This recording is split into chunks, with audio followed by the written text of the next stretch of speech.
got some more stories which will just help put some faces and some pictures to what's being considered in Queensland at the moment and around the world and Australia? We have so many stories and they need to be heard, they need to be considered, and I'm really grateful for the space, David.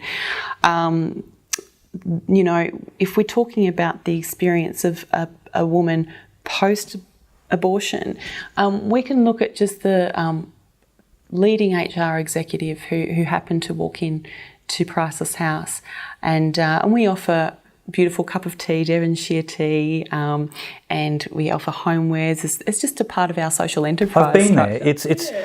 It's not a cold clinical environment. It's actually warm, and driving past you might be forgiven for thinking it's a place you can pick up antiques and knickknacks. Indeed, it is. It is. And yeah, well, we have good scones, but we also have upcycled furniture because, you know, things that might be some people's trash are other people's treasure. And I think that goes toward our ethos. And so this lady's come shopping just sort of as a bit of a break from her day to day. And we have a group of people who can engage on a daily basis, and they're beautiful, warm staff. And, you know, the comment was made, you know, there's things that are lots of different colours here. We can make it in any other colour, etc. And but it's a calming sort of environment because we need that for our counselling. She said, "Oh, what kind of counselling?" Or pre and post pregnancy decision counselling related to unplanned pregnancy, etc. And she said, "Oh, that's an interesting niche. You know, it's particularly interesting for me." "Oh, why is that?" "Well, I had an abortion 6 weeks ago, 6 or 8 weeks ago." "Oh, okay. Yes, but I had to have it. I had to." "Okay. Yes, I had to have it because, you know, it had trisomy 21 and..." "Okay. And how many weeks were you?" "I was 26 weeks. And then she broke down. She said, "I don't know why I feel this way. I mean, it was my choice." And that is where this is false economy in this conversation. For the next 3 hours, we were able to sit with her, and she said, "I can't concentrate at work. They're looking to sack me. I've always been in a corporate executive role. I don't know why this is happening." And no one had told her there might be emotional issues related to this termination. You know, even physiologically, when you cut those hormones, it's not like a natural miscarriage where your hormone dips, your progesterone dips, your HCG dips. It is cut. It is not like birth. It is cut, and then your body physiologically needs to try to deal with that in your mind. On top of that loss, on top of that conversation, and she said, in fact, she'd had a chance to see that baby was healthy afterwards. Oh dear. But it could have had problems, and she was trying to justify this. You know, there's a midwife who's come through saying, you know, here I am in one room dealing with a beautiful birth, and then in another room there's this woman who's, in fact, if you're going to terminate at a certain time frame, no one tells you actually have to birth that child. Sitting crying and saying, "No one's showing me my baby, where is my baby?" And she's gone, being the only person to show her baby who was perfect.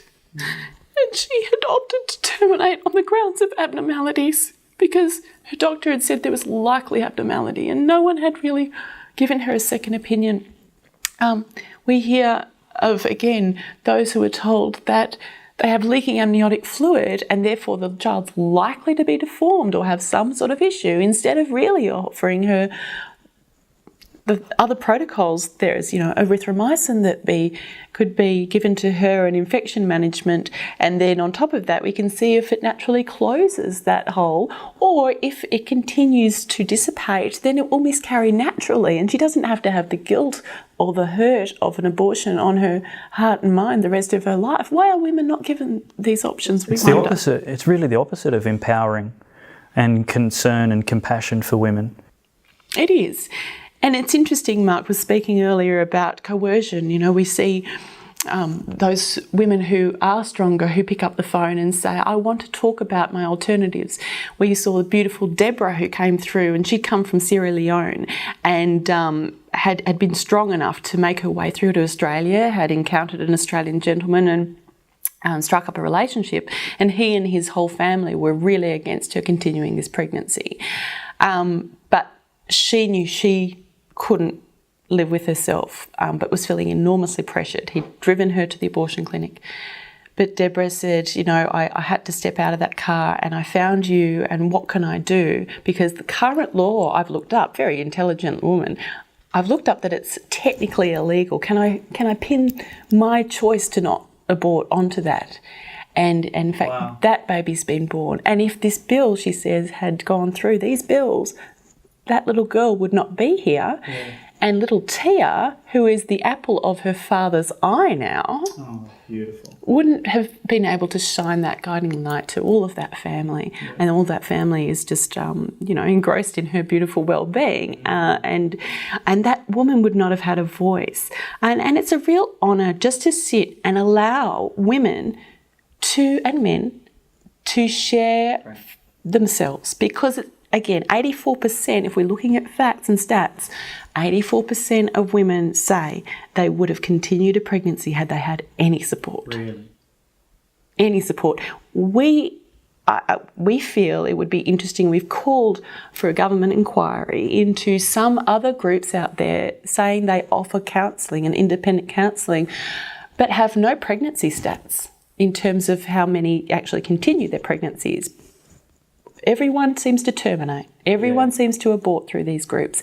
We hear from people who've come through to us in their second pregnancy. Well, these are often groups funded by abortion providers. So how can they be an independent, agendaless group? Yeah. We go with no agenda, because realistically, we're informed by a certain worldview, but we don't offer any faith reference whatsoever, and that's really important, because if people are real Christians, we look to God, who has given people, us humans, He created, freedom to choose, and who are we to impose? I love that the aspect you're bringing to this conversation reveals that pro-life is not simplistically, one-dimensionally pro-birth. It's actually we're pro-woman, we're pro-her life. We're pro-birth and pro the baby's life. And before, during and after the pregnancy, we're invested and interested in solutions that make society better, that make women healthier, and that minimise the harm and damage that is being done by abortion consistently, daily, far too frequently. Really appreciate the woman's perspective that you bring to this, because there's a lot of people who just couldn't care less what I have to say. But what does good policy look like to you? Let's say this legislation gets defeated, God willing, and we actually have an opportunity to better protect women and children in every state of Australia. What does good policy look like? Good policy does the least amount of harm. And good policy is based on facts and evidence. So good policy would recognise scientific facts of the unborn. Good policy would acknowledge the experiences of women, as well as the medical reality of the physical and psychological harms of abortion on women. And good policy improves the overall culture of a society to best support the best amount of good and the least amount of harm overall. Because if, based on my studies in community development, the most successful societies are those that have the most amount of trust between relationships. So women being able to trust that their governments are going to provide them with real choices, so they're not something that we've seen is completely lacking right now. Exactly. With things as they are. Exactly. Let alone worse. Exactly. So I think we can do better, much better than these. We can do better.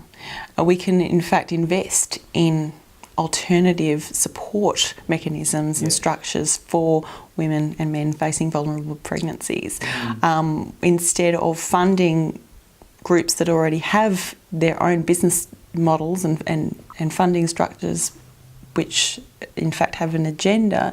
We could fund unbiased, clinical, independent counselling and support agencies such as Priceless at a government level, and also conduct further inquiry into the experience that women and men face and discover more and more. In fact, maybe we could conduct our own research about the Australian experience, like Deloitte and other economists are currently looking at the economic fallout of abortion on Australian culture, because with 1 in 3 women impacted, then you're looking at a huge impact to our workforce. And so, you know, they're informed, and I think what Cara was saying, there's an implication that there's all this knowledge out there, but there is an ignorance which is breeding ignorance of the facts. There is selective accessing of certain empirical studies over other empirical studies, of voices over other voices. I think good governance means, you know, equality of on any level, and hearing and experiencing everyone's perspective. And so, yeah, I really feel that's lacking currently. I think the Health Committee has done a reasonable job with the time frame that they've been given, and the very poor formats of these bills that have come forward. But again, their original report blatantly ignored empirical evidence when stating we could not find, you could quote it better perhaps, Cara, but we couldn't find anything to demonstrate that women are overtly impacted by their abortion experience. That's terrible. And yet what you're describing is that Australia has the walking wounded. We have women who are carrying these traumas around with them that are very well disguised, but it doesn't take much of a sincere, reasonable inquiry to scratch a little bit beneath the surface and find a vast amount of harm We were being done to contacted, women. in fact, David, recently by a Sunshine Coast counselling agency, and they had put one 19-year-old through 6 different counsellors, and she was still suicidal, and none of them could understand what they were doing wrong. All 6 of them had told her that she should just rejoice in the fact she had the chance to choose abortion, and that she should feel relieved. As soon as we were able to talk and speak into the space of acknowledging that experience as a harm and as a grief and as a very real and empirically proven grief, her healing began. That 6 counsellors in a row didn't even possibly consider the PTSD that this 19-year-old was having, and it took somebody with a genuine objectivity to much more quickly and successfully, at the very least, find real solutions for this hurting woman. It says... But it's interesting that the secular environment are now catching up to that we did get that call, and not only from that call... That's encouraging. It is encouraging, and that call has also paved ways for us to go into that space and upskill and engage in that conversation. That's a real positive. It is a positive, and that the integrated model, the best practice model we have at Priceless House, is something that is under review at a government level now because of these hearings and because of these bills. And I think that ultimately good can come from all of this, and the opportunity that these bills have presented, frankly, is fabulous, because we are able to open this discussion up and unpack it openly, and stop the secrecy that exists around this whole industry and this annihilation of the voices of women and men who experience this in our culture. There really is so much to unpack in this conversation. I so appreciate the time you've all been able to put in today. It's very generous of you. I hope we get another chance in the future to sit down and further explore some positive solutions for women and for Australian society. So thank you very much. Thanks, David.